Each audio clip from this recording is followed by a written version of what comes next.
The conviction. 17 days before the state of Maryland was supposed to kill me, I found 8 words that said I couldn't have done it. That's not a metaphor. The needle was scheduled. My last meal form was literally on the desk. The chaplain had already come by to talk about peace. And I was sitting in my cell on death row, reading a photocopied page from a jail log that said, Infirmary Inmate Cole Darius, holding C7 vacant. Same date. Same time. Same place the informant swore I confessed to murder. My name is Darius Cole. When I was 19, the state called me a monster, put a needle on standby, and threw me in a cage to wait for my own death. Now I drag their mistakes back into the light wearing a suit and a bar number. Rise Untold asked me to tell this story. So here's how an innocent teenager became death row inmate number 294571. The murder. I grew up in West Baltimore. We didn't have much except noise. Sirens, shouting, late-night arguments, and the TV my mom kept on just so the apartment didn't feel so empty. August 3rd, 1994, a woman named Christine Harper was murdered in her home. 14 stab wounds. I never met her. Didn't know what she looked like until I saw her picture in the paper with the word butchered in a headline underneath. 3 days later, they came for me. Not because they found my fingerprints. Not because there was DNA. Not because someone saw me there. They came for me because some dude facing his own charges told them I'd been acting nervous and had scratches on my arms. The scratches? Warehouse job. I moved boxes and busted pallets for $6.25 an hour. Didn't matter. The city wanted someone to blame. The news said the community is on edge. A random woman murdered in her home? You can't leave that unsolved. Not in an election year. So random black kid with scratches became prime suspect. The arrest. They booked me. Took my mugshot while I kept saying, "You got the wrong person." I was home. I was alone. Ask my mom. You know what a cop told me? We did. She said you were home. That's not an alibi, son. That's your mama. My lawyer was court-appointed. Met with me twice. Total time, 3.5 hours. The state had my whole life in their hands, and my lawyer gave me less time than he probably spent on lunch that week. I kept telling him, I wasn't there. I was home.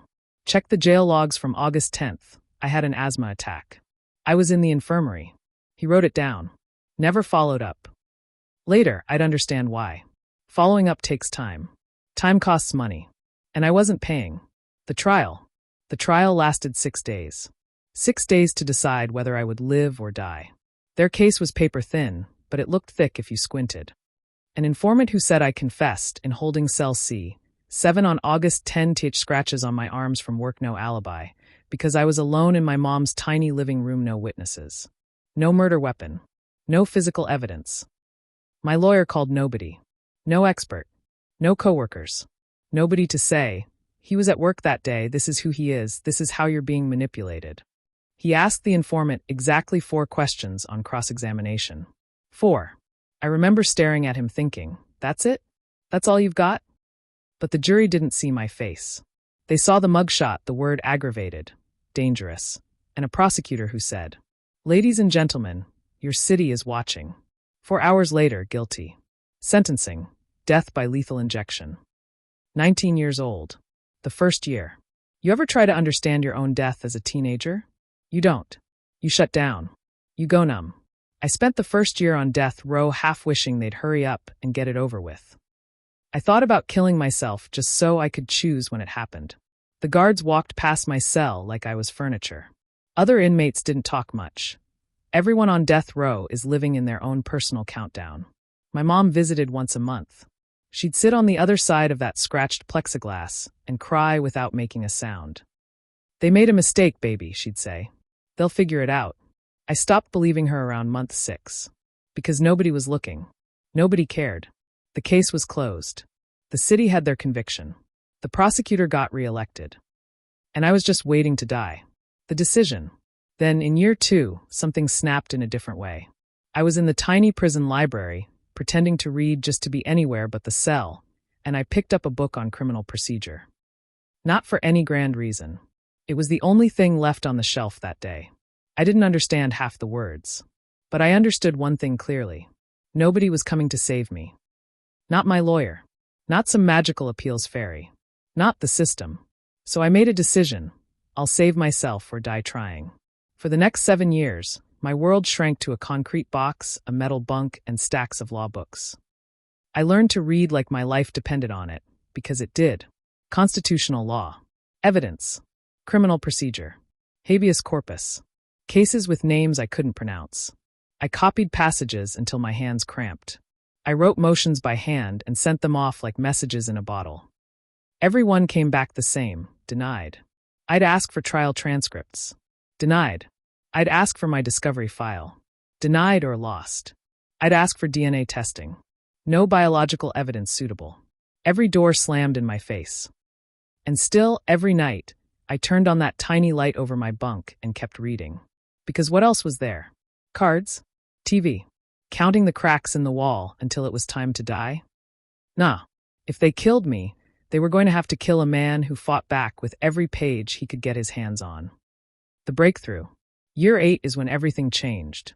I came across a Supreme Court case, Crawford versus Washington. Dry title, dry language, but buried in there was dynamite. It basically said, if someone testifies against you and your lawyer doesn't properly cross-examine them, that testimony might violate your right to be confronted with the witnesses against you. I read that line so many times the page nearly tore, because my whole conviction rested on one informant. One man who said, he told me he did it when we were in holding cell C7 on August 10th. So I did something I'd never been able to do before. I finally got my trial transcripts. I read them with new eyes. My lawyer's cross-examination of the informant? Half a page. 4 questions. No challenge to his deal with the state. No breakdown of his inconsistencies. No pressure on the timeline. Then I saw it. The sentence. Darius told me he did it when we were in holding cell C7 on August 10th.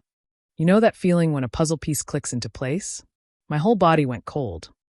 Because I remembered August 10th. I wasn't in holding cell C7. That was the night I had an asthma attack, so bad they sent me to the infirmary.